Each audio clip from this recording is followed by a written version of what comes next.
So let's do one of these problems here. Maybe, I don't know.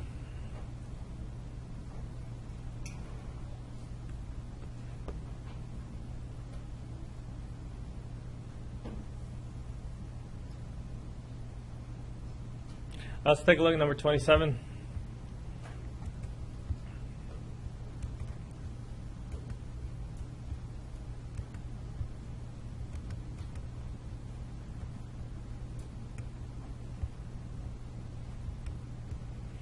And sometimes what might be interesting to try to do is that once you've identified the surface, to try to draw it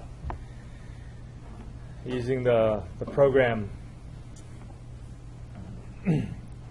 So here we're trying to find the flux integral. Remember, the flux integral has two possible forms, and one of them has the dot, the normal vector, if we have access to a normal vector easily. So we're doing a double integral over a surface of a vector field dotted with ds, or the flux actually becomes a surface integral.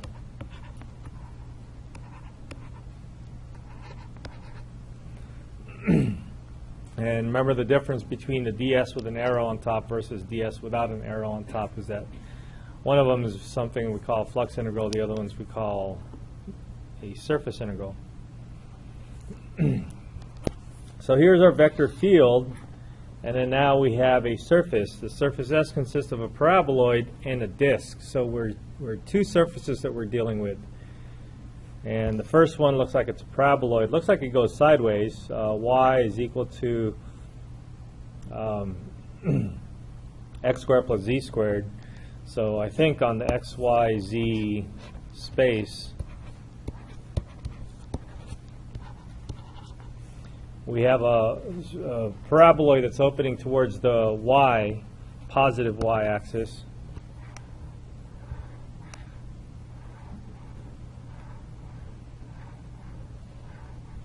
It goes from y is equal to 0 to y is equal to 1. And then you have a disk. So this is a separate surface that we have to do separately.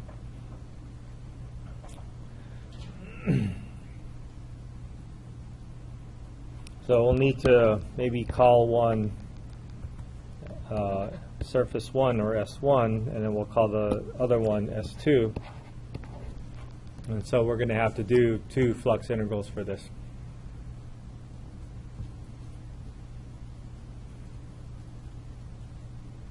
Okay? So this is good. It's sideways. It's going to give us a little bit of variety of interesting things to work on. So let's take a look at S1, and let's see if we can parameterize this. Oh, they didn't. Did they mention we need orientation here?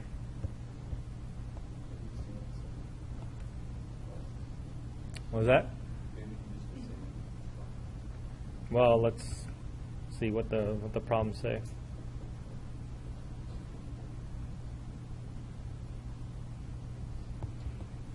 I think the problem might say outward orientation.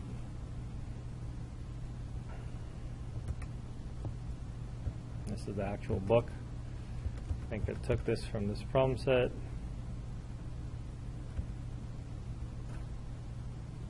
Evaluate the surface integral. That's all they said.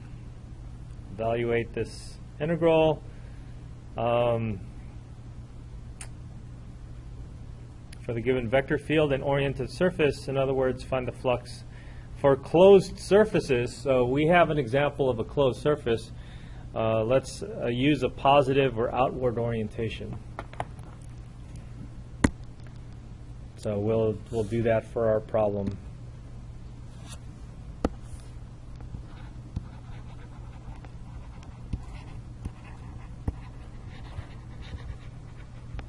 So when we do the outward orientation, I would be interested to make sure that my my normal vectors for the for the paraboloid is going towards the negative y, and my outward orientation for my disk is going towards the positive y.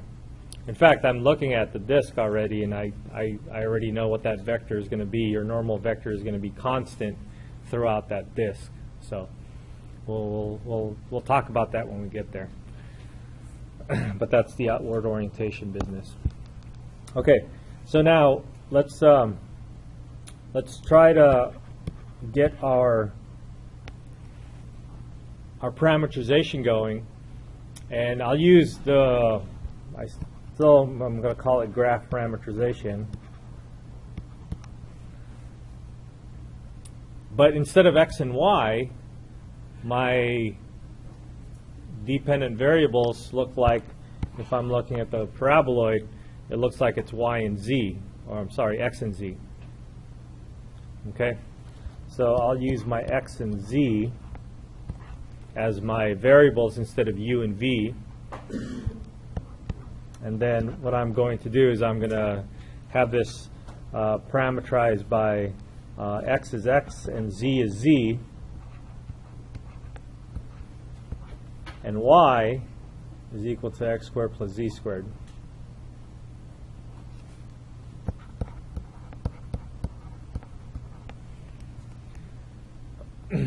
Now, one thing I have to also remember is that my domain for this, because whenever I do a parameterization, if it's a one parameter parameterization or a curve, then I need to know what my t limits are from where to where.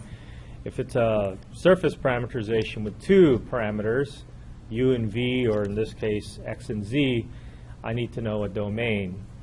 And the domain is going to be, in this case, dependent on x and z.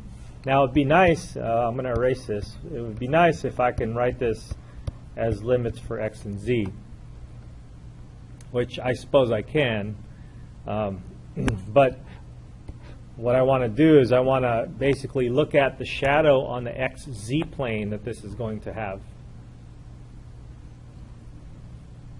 And so the shadow that it's going to be in the x and z plane, I'll just draw that out for now.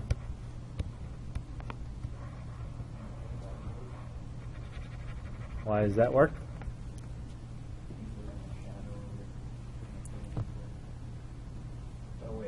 Because it's dependent on x and z, and so I want to know what's happening on the xz plane.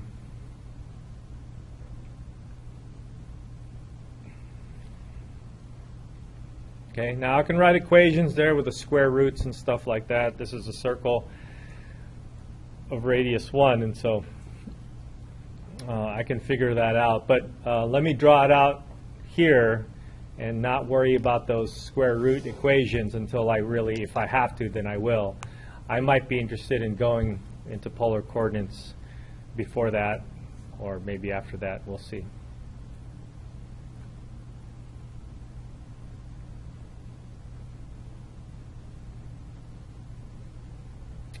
So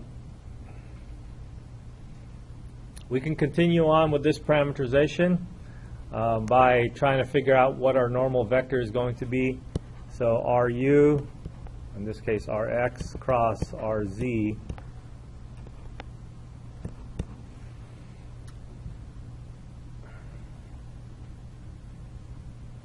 So this is a little trickier because it's not the usual x, y, and then f function, and then so it's I may want to actually do the cross product for this.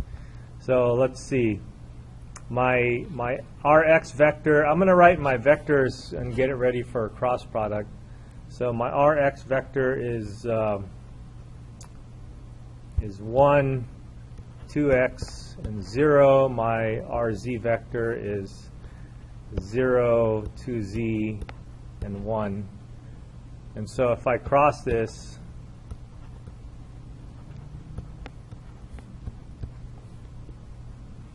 I will get 2x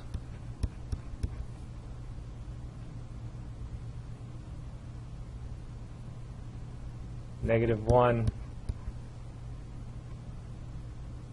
2z. Hope I did that right. Is that right?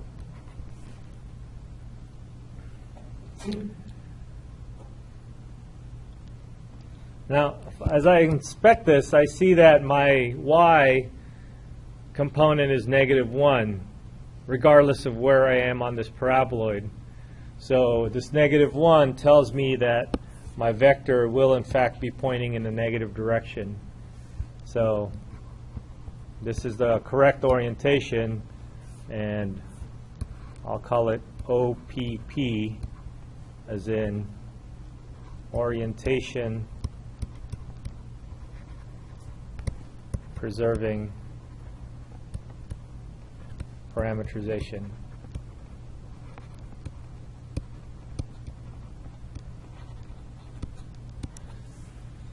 So I've preserved the orientation according to what the problem needs.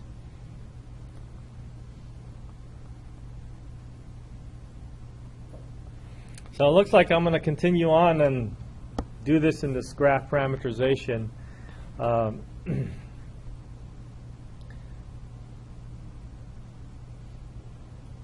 So I would set up my integral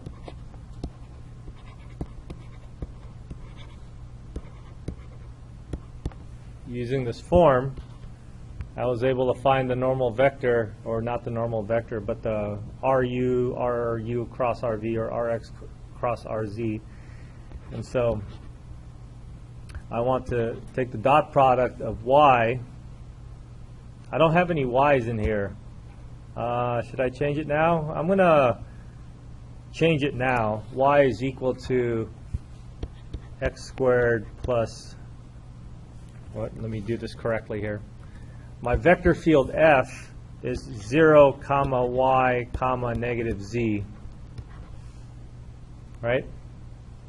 But in place of y, since I'm going to be integrating with respect to x and z based on my parameterization, I'm going to need to know that this is actually equal to x squared plus z squared. Okay? So that is my F, my RU cross R, or RX cross RZ is 2x, -1 to z. And then I'm going to integrate this from dA, where D is my region over here.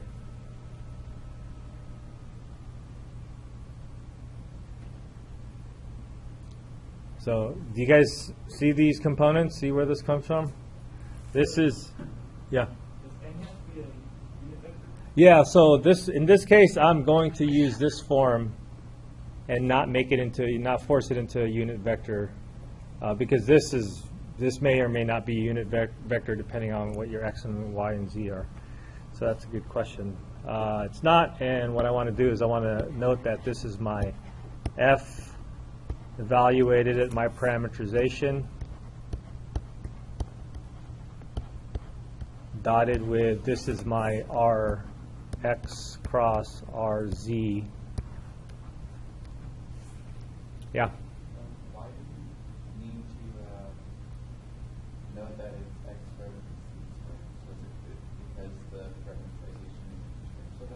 it because the parameterization is in terms of x and z? Because the parameterization is in terms of x and z, and there's no y's in there. Correct. So when you do this step over here where you plug your parameterization into the vector field, then you should lose all the original variables that your vector field had and then come up with these new variables. All right, so let's continue on. I'll take the dot product. I'll still keep this as D. 0 with 2x is gone. I have x squared plus y squared, or x squared plus z squared times -1. So negative x squared minus y minus z squared. And then I have a negative z times 2z, so that's 2z squared. It didn't cancel.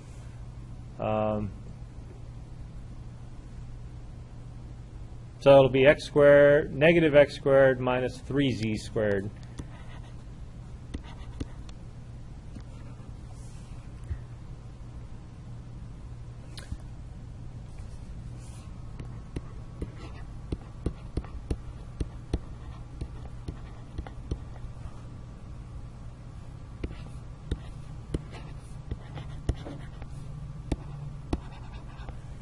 All right, now at this point I'm going to want to go into polar coordinates.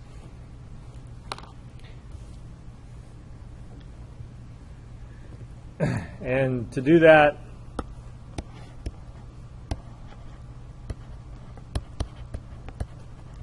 I need to assign my appropriate x and z values. X and y we're used to, right? But now we have to go x and z. So we'll say x is equal to cosine theta r cosine theta, and z is equal to r sine theta. Just trying to think ahead if this is going to matter which is which. And since this is now just a regular double integral, the orientation is not going to be important, so I don't think it's going to matter.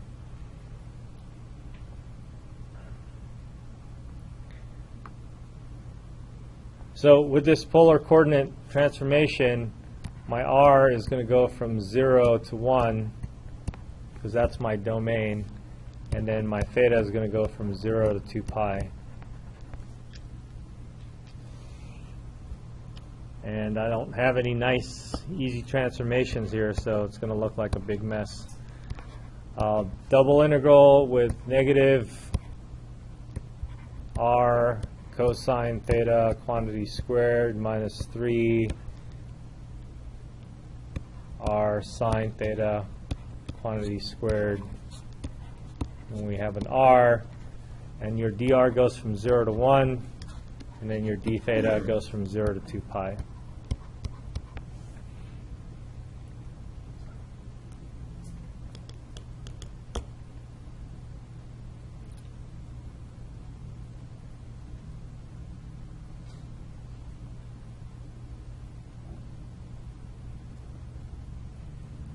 I don't see anything easy coming out of this, so I'm just going to go ahead and use Wolfram alpha. Actually, you can take out an r squared and take out the r cubed and make a separate integral for that. Then you still have a cosine squared minus, or cosine squared plus 3 sine squared if you take that out. So I'm going to cheat.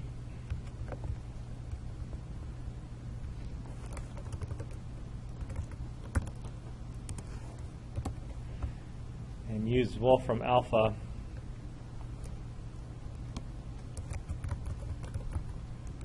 So I'll have two integrals, and then I have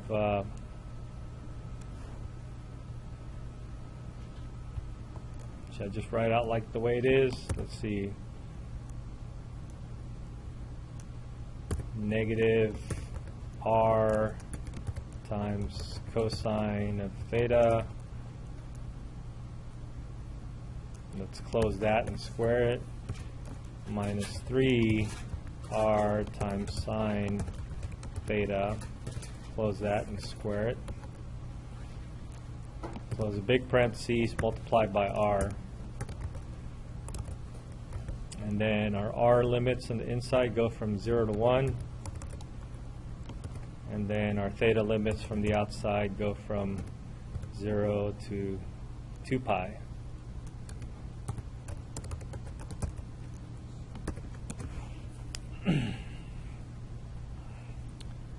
This looks like an E in here.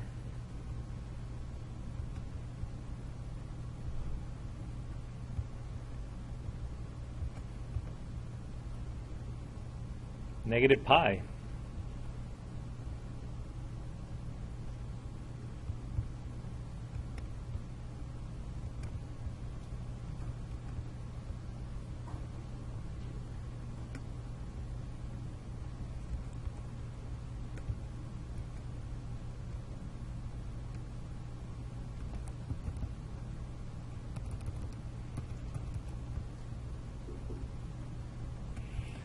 All right, so that's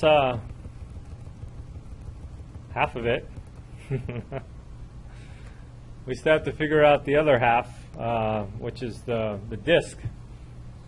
Okay.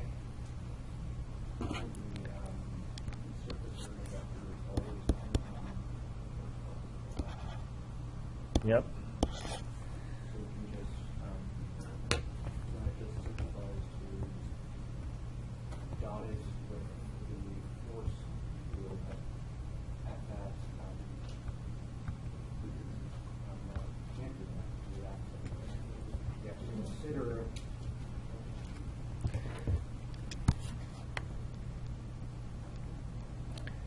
Sure you can. All right, let's take a look at this disk.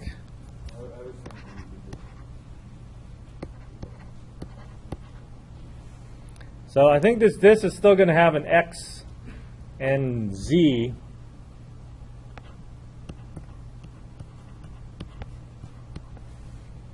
But it's a disk, right? So I can just say X and Z. And then the Y is always going to be what? Always going to be 1. Because that's the height of it. Now, my domain for this is, again, going to be a circle. So I'm probably going to change this into polar coordinates after I set up my integral. It's a unit circle, yeah.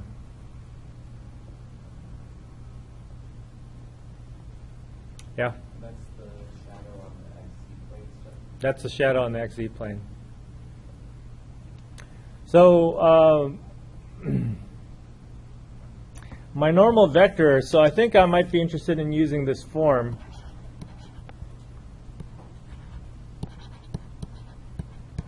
I'm going to dot it with a normal vector because I have a good idea of what my normal vector is. And the normal vector here is what?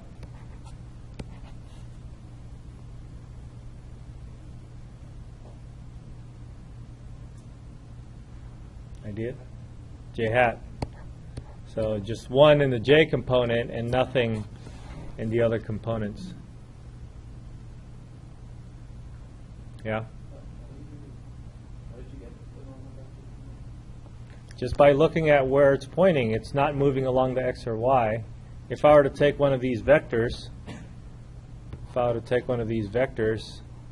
and just move it in the origin, that's going to give me some idea of what that it's going to be pointing to. 0, 1, 0. Okay? So we have our parameterization. We have our vector field. What was our vector field again? F is equal to Y in the J direction minus Z in the K direction. Right? Yeah, let's go back to make sure. Y and then the negative. So we have our F function, Y, or 0, comma Y, comma negative Z, dotted with 0, 1, 0. It's just going to be Y, but remember that Y is equal to, what's Y equal to? Y is equal to 1.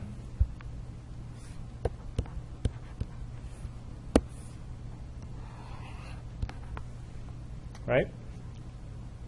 According to your parameterization.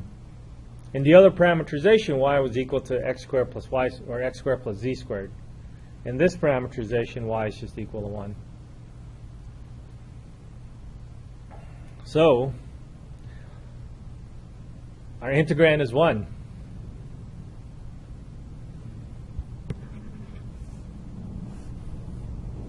And now the question is, what is this? ds is the magnitude of the cross product of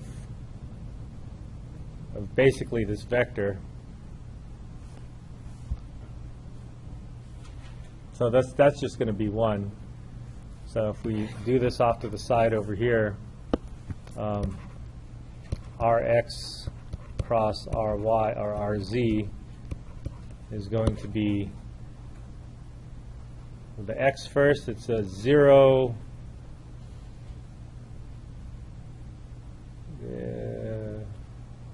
what? It's 1. 1, 0, 0, and with a z it's 0, 0, 1. And then the cross product is just going to be, there's going to be a 1 somewhere. Where is it? In the y component. And then we want the magnitude of this. So that's just going to be 1 also.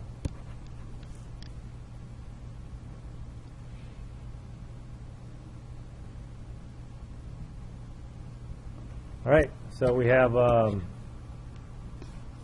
integral over our new domain. The integrand is 1, the ds is 1, and then the dA is this, that disk. So dy, dx, dz, we can change this into polar coordinates, or we can just say, hey, we know what this is. This is what? This is the radius, this is the area of a circle. It's the area of D, right?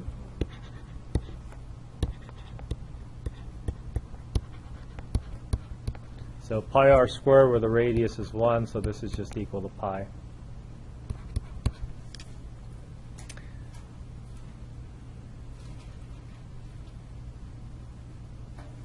All right, so it looks like you get the same amount going in as you do going out. So if you add them up, remember the other one was negative pi? So the total flux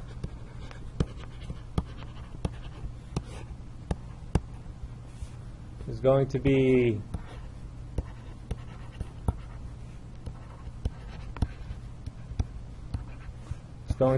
the sum of the flux integral that we got from the first surface plus the flux integral that we got from the second surface. And then we got for the first surface negative pi, and we got for the second surface positive pi. And so the total flux is going to be equal to 0.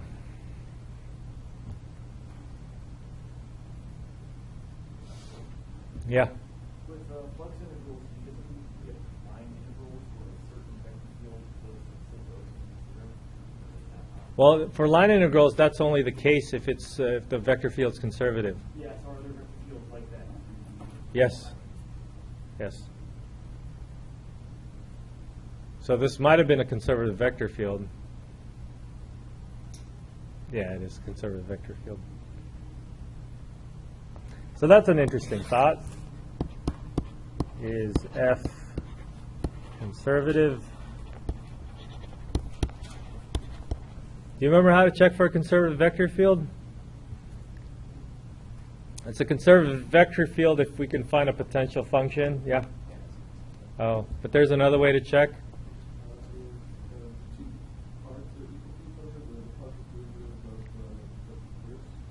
Well, so that's a little trickier because you guys know what I'm talking about?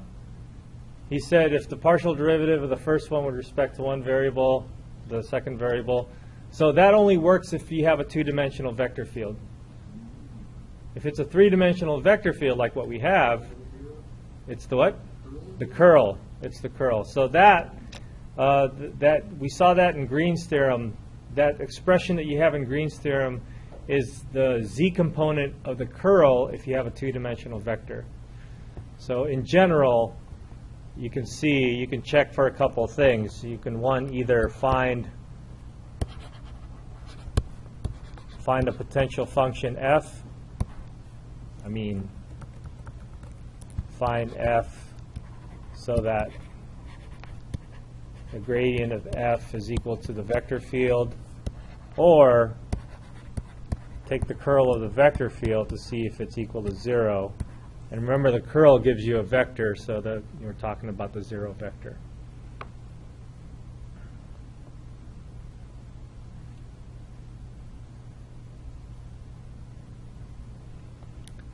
Yeah?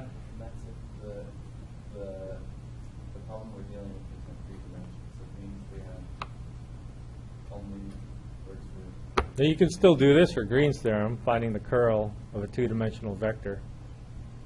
As long as the curl is 0. Yeah. Yeah, this extends to 3 dimensions, but it also works for 2 dimensions. What do you call it? Backwards compatible? This is backwards compatible.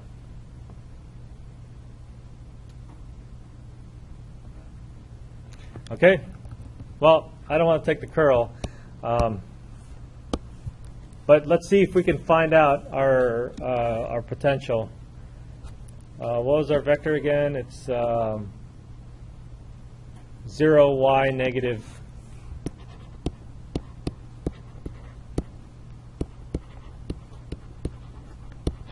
z. So our f could possibly be, now since it's in 3 dimensions, you have to do this 3 times, right? Well, it's the 0 integral of 0 dx doesn't really, that's just a constant. Actually, we would say c1 with respect to y and z, because you're integrating with respect to x. Our other possibility for this function is to take y and take the derivative, the antiderivative of that with respect to y, and this is 1/2 y squared plus another constant with respect to x and z, and then f would be the antiderivative of negative z with respect to z, which is negative 1/2 z squared plus another constant with respect to x and y. So if you try to string all these together, I would collect these terms, because this negative 1/2 z squared is a constant with respect to y, if you're doing that with respect to y, and etc. So your f function, your potential function, let's call it f of x, y, z, is equal to 1/2 y squared minus 1/2 z squared plus another constant that the homework set happens to call k, found out.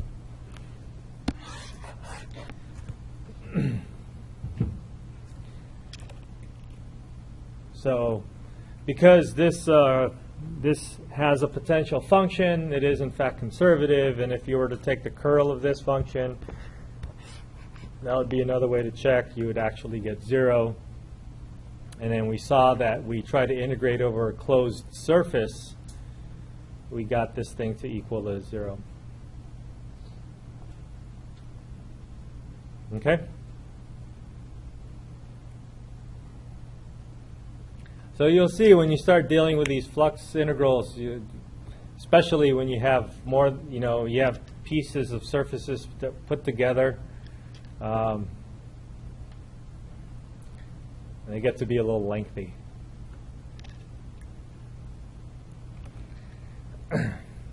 Any questions? I think we're done with this problem.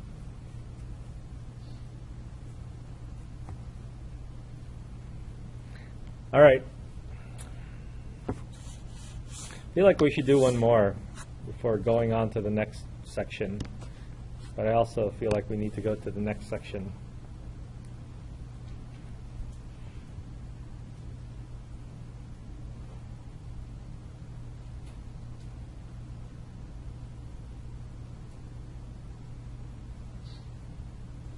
Yeah. 29.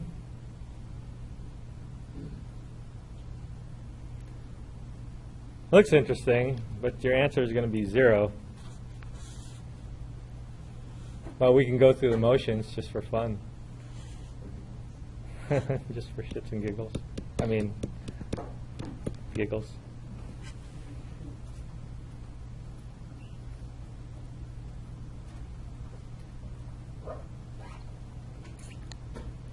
Is there one with an open surface?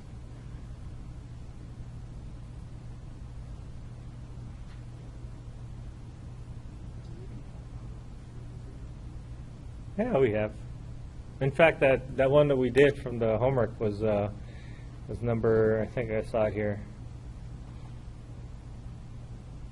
something in the first octant.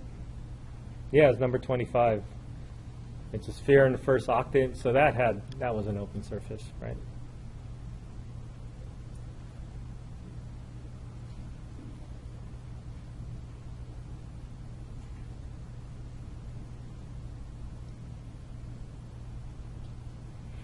Yeah, they give you all these problems where your answers are all equal to 0.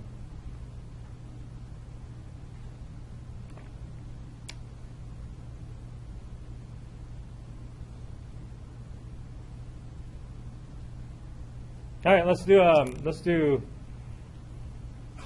one problem from number 29. Number 29 looks at a cube, and so that has 6 surfaces that encloses everything. And because it is in fact a closed, technically this information is not till next section, which is where they introduce another what do you call it for you? Introduces another big theorem. This will give you a 0 for your final answer, but let's go through a little bit of the work that's involved here. And so instead of going through all 6 surfaces, maybe I'll do 1 or 2.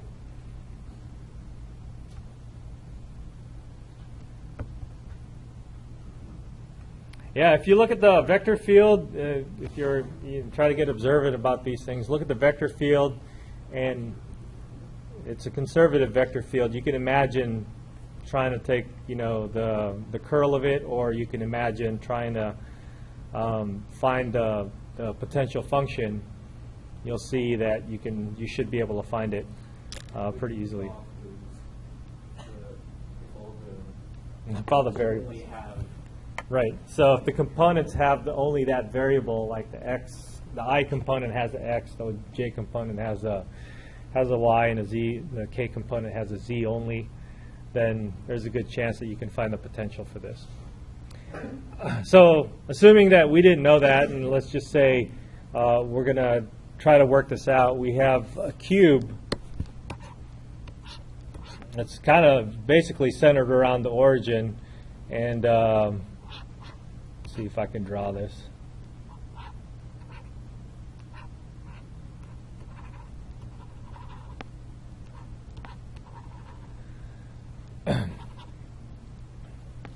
Vertices at plus and minus 1. So each of these would represent a surface that we need to flux through. Okay? So let's take, I'm just going to do a couple of surfaces.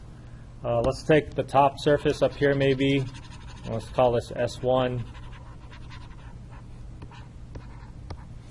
And instead of the bottom surface, let's maybe take the front surface as S2. And let's go ahead and attack those 2 surfaces.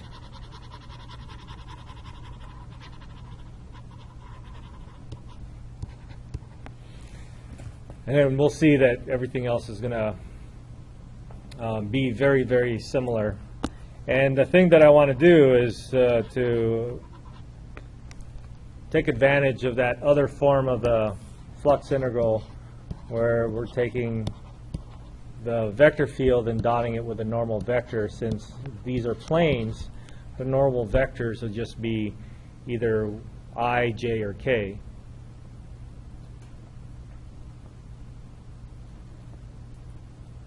So that'll make our computation a little bit easier. So let's take S1 and let's begin to parameterize it. And this is z is equal to 1, and you're going to be dependent on your x and your y.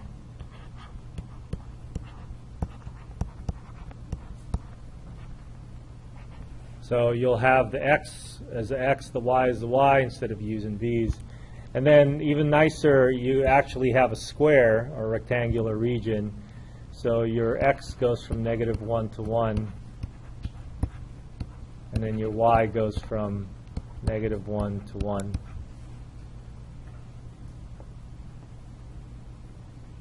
But not only that, but we also know our normal vector. Our normal vector is just going to be 0, 0, 1, or just j, or k, sorry. Okay?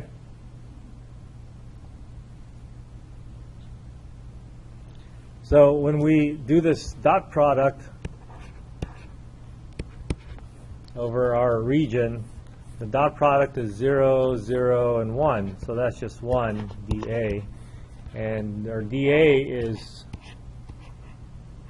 this square. I know the area of the square, right? Side squared. What's a side equal to?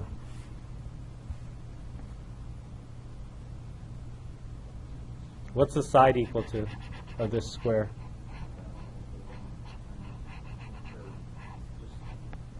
What's the length? 2. So the length is 2. So this is just 2 squared. Maybe I should put the area.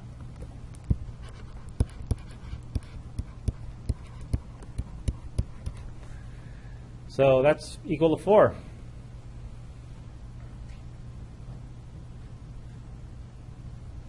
Yeah. So don't you got the field, the field with the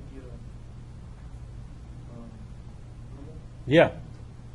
We did. So you would take z then and the 3 times 1? No, you would, if there was a z here in the vector field. Oh, there is a z. Sorry. All right. It wasn't that easy.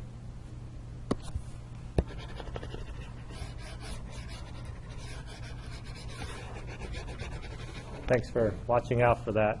So we actually want to dot the vector field, which is what I didn't do. I dotted it with that was the wrong thing to do. So the vector field is x, 2y, and 3z.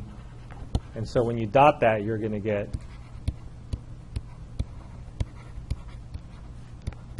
(3z). So that's what goes inside of the integrand.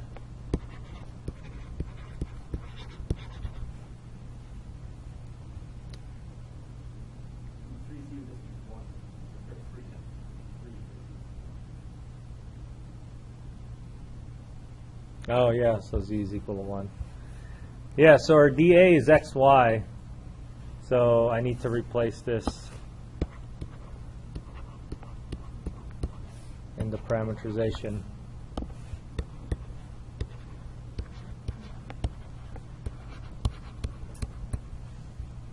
So 3 is a constant, and then now we're back to this area of D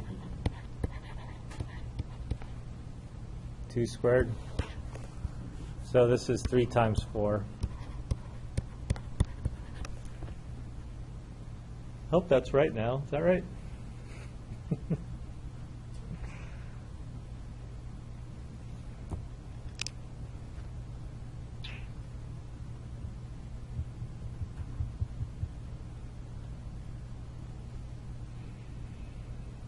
Okay, let's do a S2.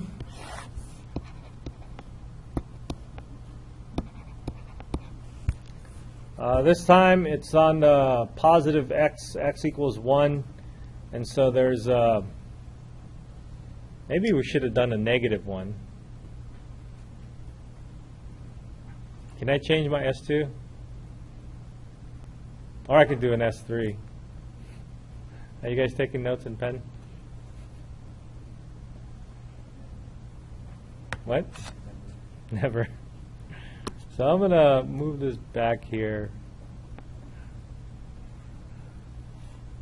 And so the S2 that I'm looking at,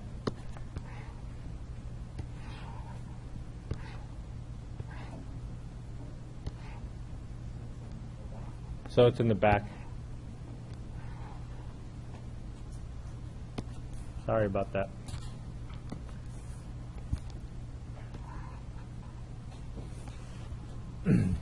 So the S2 that's in the back is going to be a negative x, or x is equal to negative 1. Oops. And then, since it's an x is equal to something, I'm going to have a y and a z as my variables.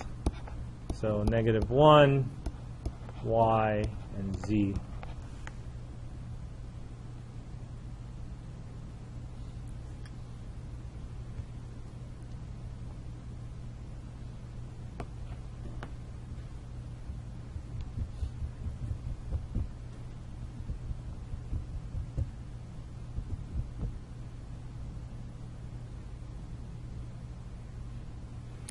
And then my normal vector since it's going outward, it has to be going to the negative direction. And since it's parallel to the YZ plane, it'll just be a -1 in the X.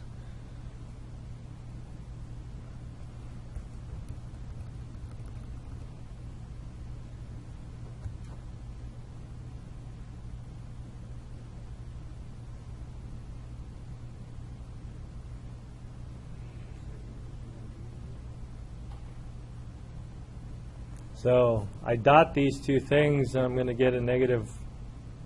No, see, this is where I made a mistake. I have to dot it with this, right? So bring down my f again.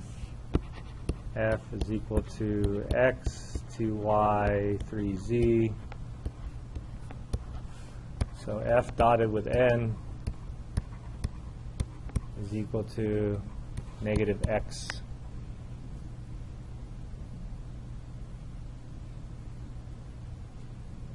Plus 0, plus 0.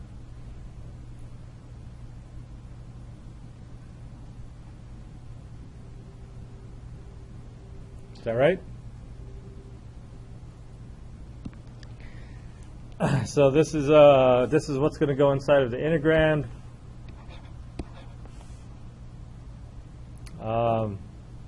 But what is x? X is equal to -1, right?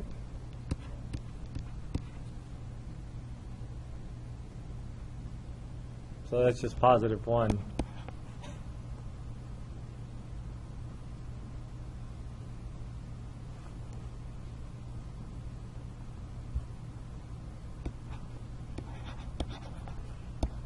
And again, the area is the same domain. So this is just going to be area of D, which is equal to 4. I was hoping for a negative.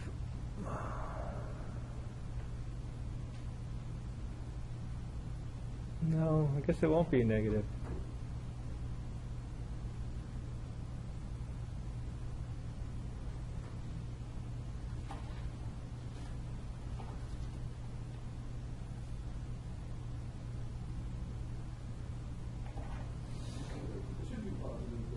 Yeah.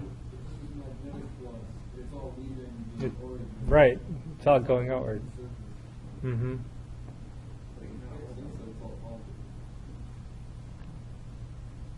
Electrical flux. Magnetic flux, everything that comes in goes out. This one seems to go looking. At any point it's going to be leaving. Right. It's leaving the cube, and all the vectors are going outward, so they're all positive contributions.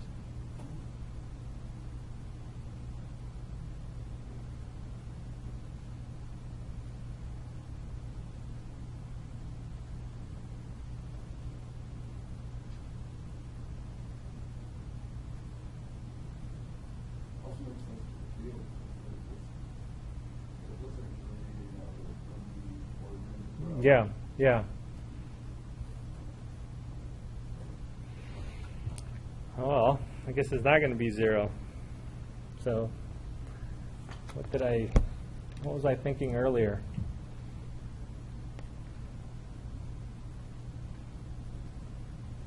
Oh well.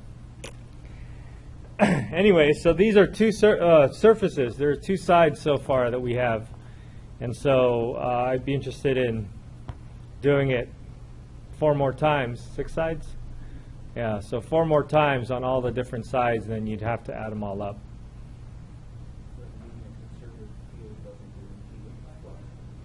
No, I guess not. On a closed surface. No, that's all right. It's going to be, the div has to be 0,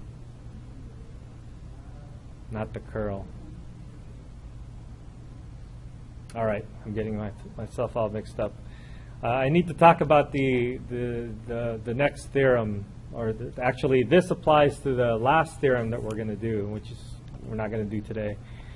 But we do need to start talking about our next big theorem, so I need to introduce that. And since we only have 10 minutes left, I'm going to shift gears and shift sections, go to the next section.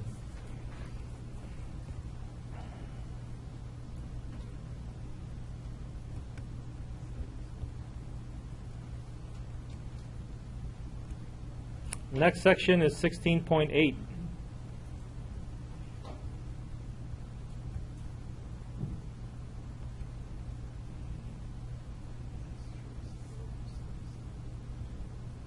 Stokes.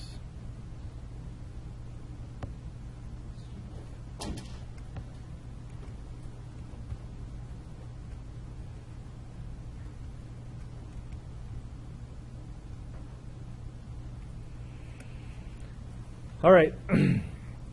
So this theorem says that S is some oriented piecewise smooth surface. Piecewise, that first example we did where we had a parabola and a disk covering it, that's an example of a piecewise smooth surface.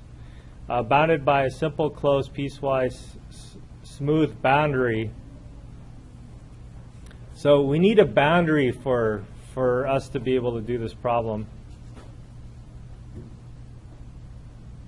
So the boundary is C, but I'm going to switch notations and call it the boundary. Remember that partial symbol that we used?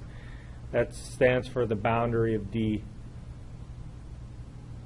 with a positive orientation.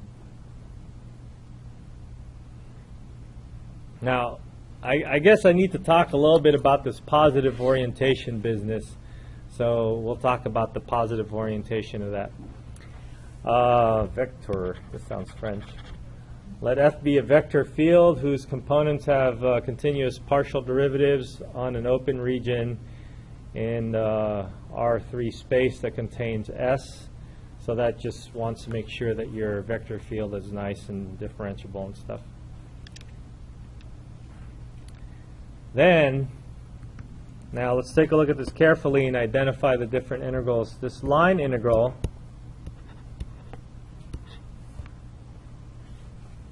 is going to be equal to the flux integral.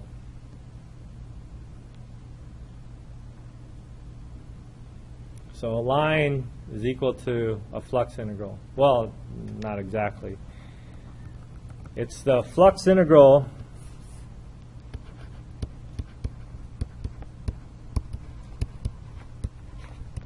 of a curl of F on the surface is equal to the line integral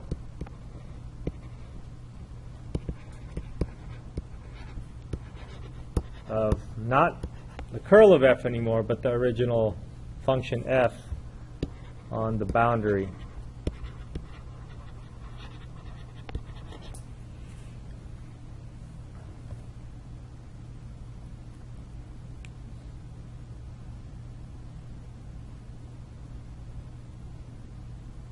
Now, we've seen something like this, but not necessarily exactly like this. But we have seen something where we went from a double integral to a single integral. Do you remember that?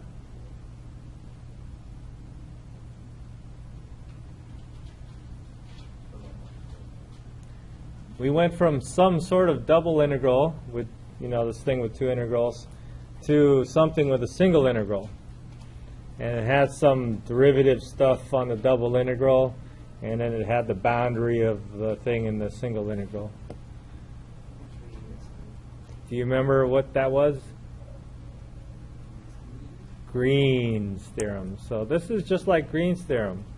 Except Green's theorem, the double integral is on a flat surface. And Stokes, the double integral is actually a surface integral.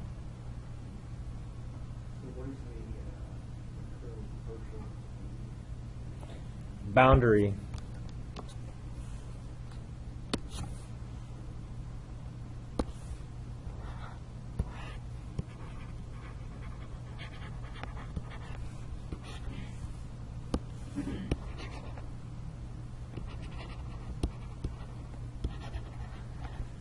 So instead of dealing with the boundary of a region like we did in Green's theorem, we're looking at the boundary of a surface.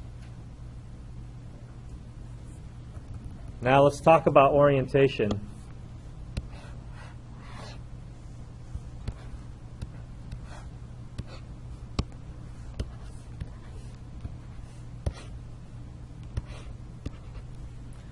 So let's say this is your surface S. And your surface S, when you do a flux integral, you need an orientation, right?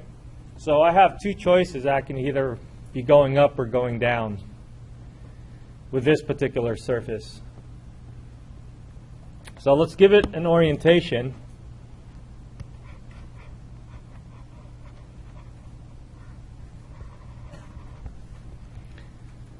So that's my orientation of the surface. Let's say the problem told me that I need an orientation where it's pointing upward. Now, when I go from a flux that requires orientation to a line that requires orientation, I need to have a positive orientation for the line. So for the curve, the boundary, I need a positive orientation. So the boundary is this.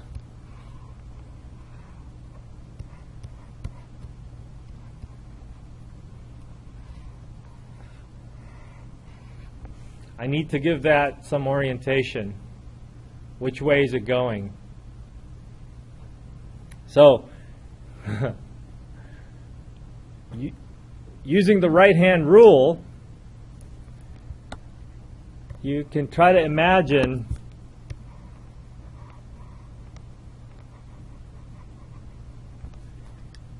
if you want this normal vector to be rotating in some direction, right?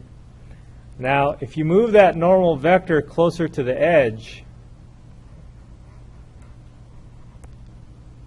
and have it rotate that certain right-hand rule wave you're making it rotate, then you're kind of pushing the curve to move in a certain direction.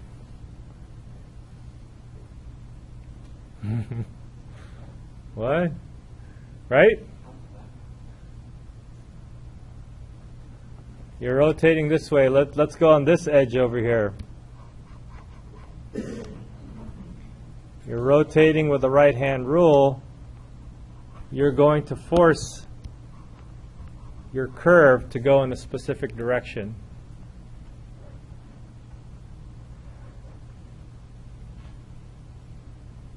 All right, let's take a look at a simpler surface. Let's take a look at a cone, for example.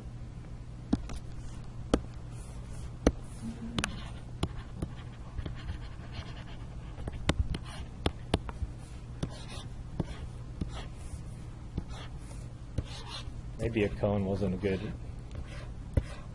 well, whatever. Cone paraboloid. So let's say in this example, our orientation is an outward normal vector, right? And then use your right-hand rule, you're going to be rotating a certain way. As you move your vector closer and closer to the top, and using your right-hand rule, you're kind of pushing the edge to move in a certain direction, right?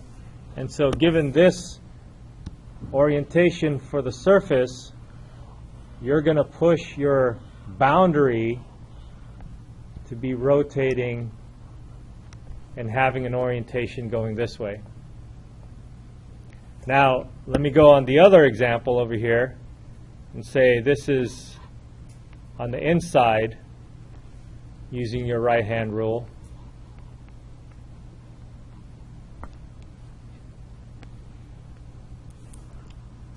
Then so your orientation now is going to be going in this direction, which is the opposite direction as the first one.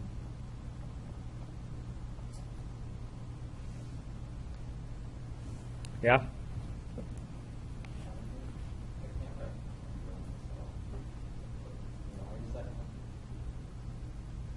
Why does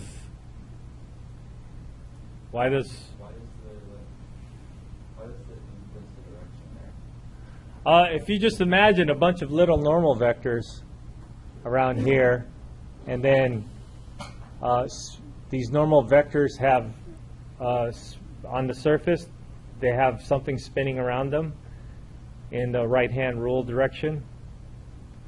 As you get closer and closer to the edge, you get to push the edge to spin a certain way. So it's kind of like as you go closer to the top of The cone. the cone, you'll be able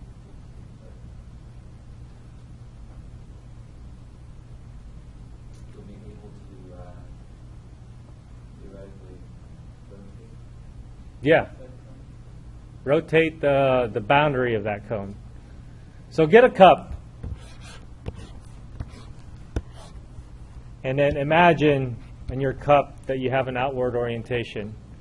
And then while you're holding this cup with an outward orientation with your left hand, use your right hand to see which way to spin your outward normal.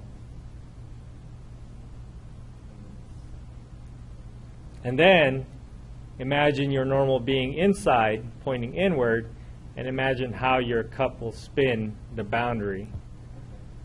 So do that as an activity, yeah. What if you think about it as like a mechanical system, and each of the normal is like a cog that's spinning according to the right-hand rule, and then on the top of every surface is like this main gear that can be influenced by that rotation?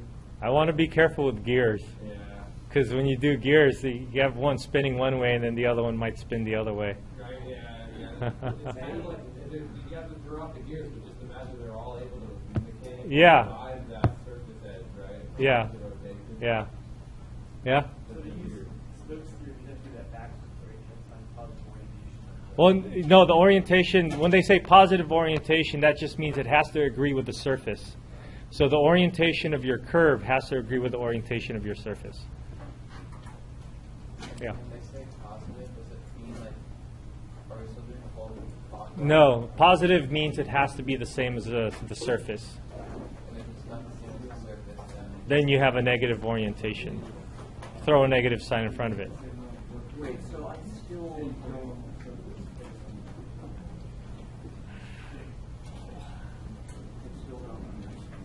Okay, well, think about this, and maybe I'll come back with a prop here tomorrow.